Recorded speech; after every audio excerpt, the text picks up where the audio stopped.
Bismillahirrahmanirrahim. Learn the essentials of uterine AV malformations from the latest TOG article. This video covers types, causes, clinical features, imaging, and management in simple, easy to understand way. Welcome to On Obs and Gynae. Uterine AV malformations are rare.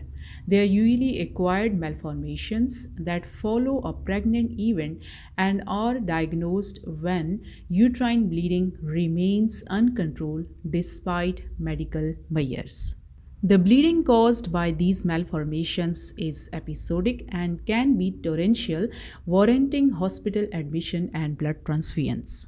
In past, hysterectomy was the mainstay of treatment, but with advances in technology, conservative management has become available. Uterine AV malformation was first described in 1926. Incidence and prevalence of AV malformation.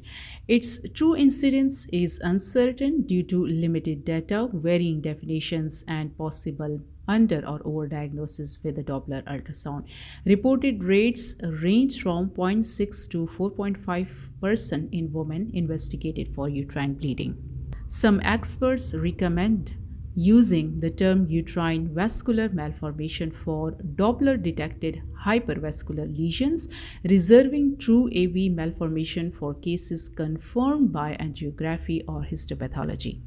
Clinical suspicion is essential, especially in reproductive age women with severe abnormal bleeding, particularly after curettage, and in those with pulsatile uterus or abnormal pelvic vessels, despite normal pregnancy tests and hysteroscopic findings. Now we will talk about causes and risk factors. Uterine AV malformations are mostly acquired and strongly associated with pregnancy, commonly occurring in women of reproductive age. They are frequently diagnosed postpartum or after miscarriage, surgical evacuation, or termination of pregnancy.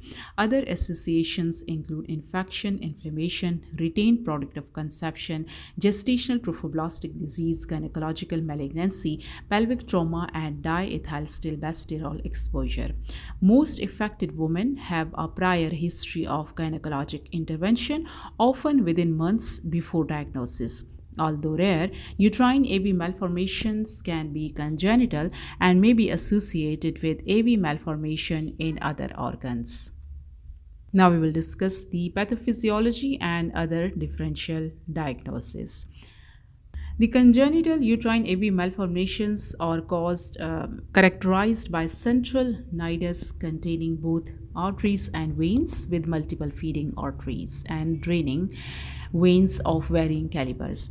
They often extend beyond the uterus into surrounding pelvis and may involve additional pelvic vessels. These lesions are thought to result from embryological failure of vascular differentiation and can enlarge during pregnancy or invade the nearby structures.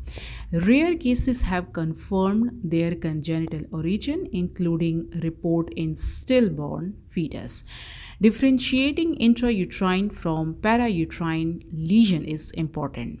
Symptomatic cases usually require treatment with arterial embolization as first-line therapy and hysterectomy reserved for the refractory cases. Now, iatrogenic acquired AV malformation will be discussed.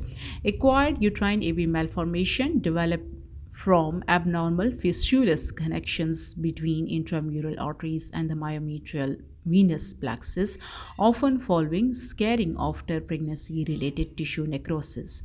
They lack a nidus and must be distinguished from other causes of post-pregnancy bleeding, such as the surgical treatment, and it may cause the severe hemorrhage.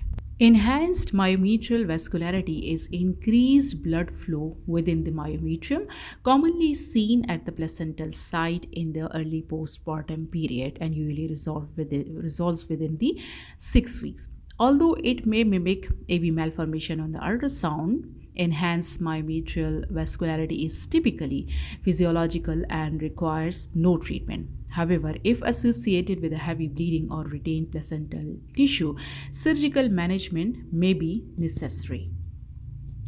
subinvolution of the uterus or the placental bed, failure of the postpartum spiral artery involution due to abnormal trophoblast maternal interaction can cause severe delayed postpartum hemorrhage. Histology shows delayed arteries with thrombi and persistent trophoblasts.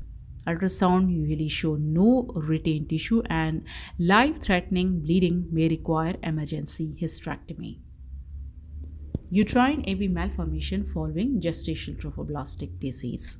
Such patients present with vaginal bleeding and are seen as hypoechoic myometrial space on ultrasound and respond well to uterine artery embolization with 90% of postpartum pregnancies successful.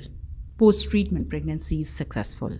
Clinical manifestation of uterine AV malformation. Uterine AV malformation should be suspected in reproductive age women with unexplained or heavy vaginal bleeding, especially after delivery or uterine procedures.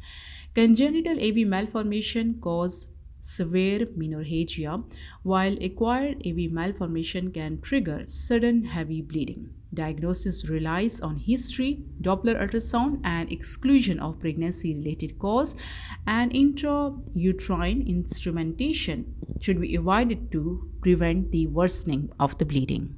Now, how to investigate? Today, digital subtraction pelvic angiography is the diagnostic gold standard.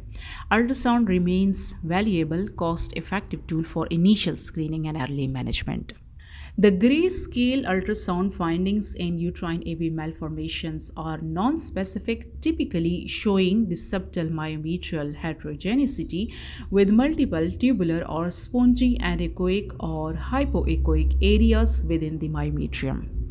The color Doppler ultrasound shows increased myometrial vascularity with a high velocity, low impedance flow, and arteriovenous shunting, aiding non-invasive diagnosis of the uterine AV malformation. These findings are not specific and may also be seen in the retained product of the conception, gestational trophoblastic disease, placental polyp, and other vascular endometrial tumors. Now, spectral Doppler analysis. Pulsed Doppler in uterine AV malformation shows turbulent, high velocity, low resistant flow in the tortuous vessels with low arterial pulsatility and pulsatile venous waveform. Routine spectral Doppler in women with the recurrent heavy bleeding aids diagnosis, guides management, and helps avoid unnecessary curettage and hemorrhage.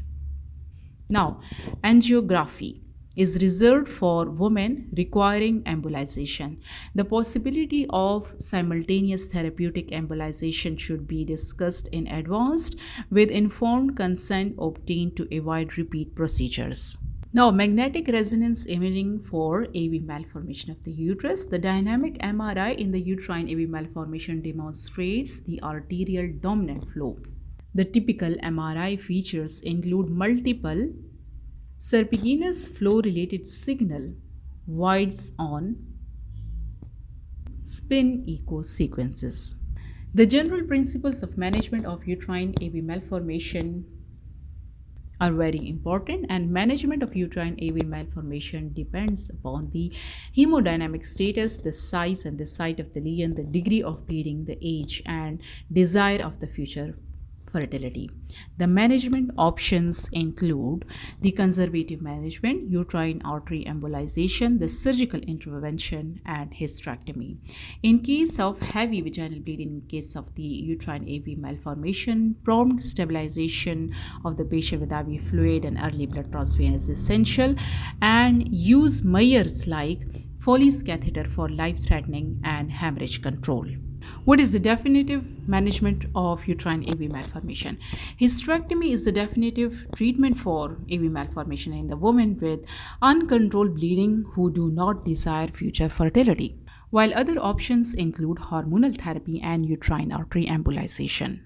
AV malformation related to invasive gestational trophoblastic disease usually resolve with chemotherapy, and hysterectomy is reserved for intractable cases, and the treatment decision depend upon the patient clinical condition rather than AV malformation size. So, in fact, the hemodynamically unstable women or those with a life threatening bleeding require urgent angiography and embolization, while stable first episode cases may be managed conservatively with embolization reserved for the recurrent bleeding. Uterine peak systolic velocity helps predict the need for embolization. A peak systolic velocity of equal to or more than 0.83 milli per second is often associated requirement for embolization, whereas peak systolic velocity of less than 0.39 meter per second usually do not require embolization. Other non-embolization uterine vascular malformations have average peak systolic velocity of approximately 0.52 meter per second. So, Timmerman et al. Classified women with uterine vascular malformations into three groups: the one with a life threatening bleeding with true AV malformation needing surgery or embolization. Second is the one with a heavy bleeding with a non AV malformation requiring embolization only if uncontrolled. And the third with a mild to moderate bleeding managed conservatively with lesions labeled as uterine vascular malformations. Now we will talk about the specific therapeutic options. The surgical management of uterine AV malformation. Selective uterine artery embolization is now preferred, while ligation or hysterectomy is reserved for failed cases. Complete excision of AV malformation nidus is vital if surgery is needed.